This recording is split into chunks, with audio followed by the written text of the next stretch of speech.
the Pope of the Holy See.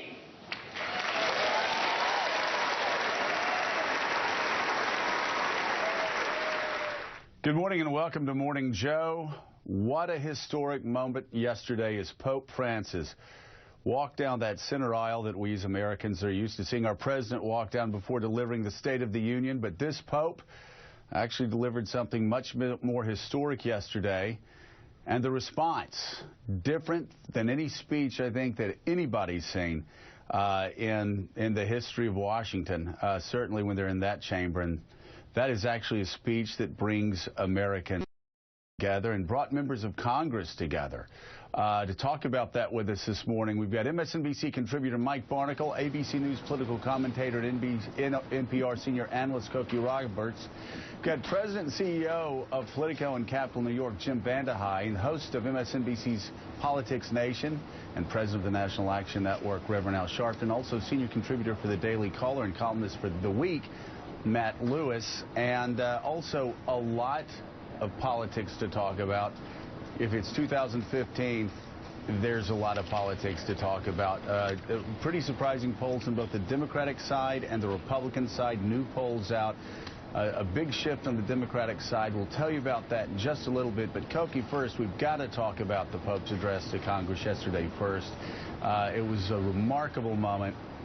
Democrats and Republicans alike walked away from there unified, which, as you know, in that setting, is extraordinary in itself. What were your takeaways, though? Well, the whole day was just remarkable from beginning to end, and just even seeing the Pope walk into that chamber, for somebody like me who grew up in the era when it was still very difficult for a Catholic to get elected president, to see the Pope walking in was just a whole new part of America.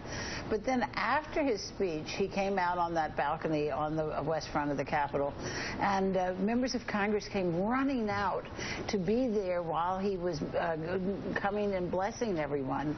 And they were, you know, leaders of Congress kind of ducking down to get their pictures taken with the Pope above them so that they could be in the same shot as the Pope. And at that moment, you're absolutely right, Democrats and Republicans together. They didn't care what party they were as long as they got that picture with the Pope. And, Cokie, it was so emotional for so many people. We could see John Boehner tear up, and I thought that was just John Boehner, who cries a lot. I mean, let's face it. And I was like, okay, man, keep it together. Come on, the Pope's talking. And then you see him crying while he's talking to Claire McCaskill last night, who talked about watching the Pope and tears coming, rolling down her face. And she looked over, and there was Senator Ayotte, right, who was crying, right, and also Tim Kaine. She looks over, and Tim Kaine, right, has tears welling up in his eyes, and he's starting to cry too. Was some of that an extraordinary moment? Some of that is the man himself. Francis really is a charismatic person and cheerful. I mean, you know, everybody's gotten so tired of people scolding them all the time, and he doesn't do that. Quite the contrary. I mean, when he got to the touchy issue of climate change, what he said was, "We can make a difference. I think we can." And then he said, "I'm sure."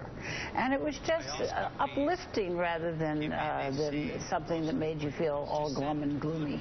And so I think that was a lot of it. But also I do think that many of the people you just mentioned are Catholic politicians, and they were operating out of their own personal experiences as well. And it was a Pope also not only gloomy but non-judgmental. You know, the past 30, 40 years right, in this country, it seems that when you see religious leaders on television, too often they're coming at you with a judgmental stance. Again, Mike Barnicle, this is a man who takes Christ at his words and lives out Christ's life by saying, "Who am I to judge?" And those words, the most Christ-like words a Pope could utter, other than talking about the poor, really are the centerpiece of who this man is, the leader. And you were there yesterday. What a remarkable moment. You were at Mass yesterday at St. Patrick's. Describe that scene for us. Well, yes, Joe, at evening vespers at St. Patrick's, to see this Jesuit, the first Jesuit to become Pope, and I think it makes a huge difference in the papacy. To come into a building recently refurbished, just a beautiful building, beautiful cathedral. A cathedral built with the hands, the labor, and the love of immigrants in a very young country at the time that it was constructed, and it was still a very young country. I am not embarrassed to tell you, Joe, that I had tears in my eyes as this Pope came down the center aisle of the cathedral, past school teachers, day laborers, nuns, doctors, and billionaires, all trying to reach out to take a picture of him or to touch him. And what he brought with him is what he brought to each appearance in this country thus far: joy. You can see it on his face. You can see it in his smile. And his smile is contagious because you see him and you smile. And as someone like me, you know, who grew up in the Catholic faith, I remain a Catholic. I'm not a lapsed Catholic. All the dust of all the years of sitting in parochial school and going to children's mass at 8 o'clock in the downstairs of the church, I mean, it all swept off my shoulders. You see this huge personage, the Pope from Rome, right, standing in St. Patrick's with a message of hope and joy and mercy and grace and love. Yeah, I had tears in my eyes. The country, I think, has tears in its eyes. Just a programming note, Alex Corbin and our entire staff are scrambling quickly for a breaking news banner.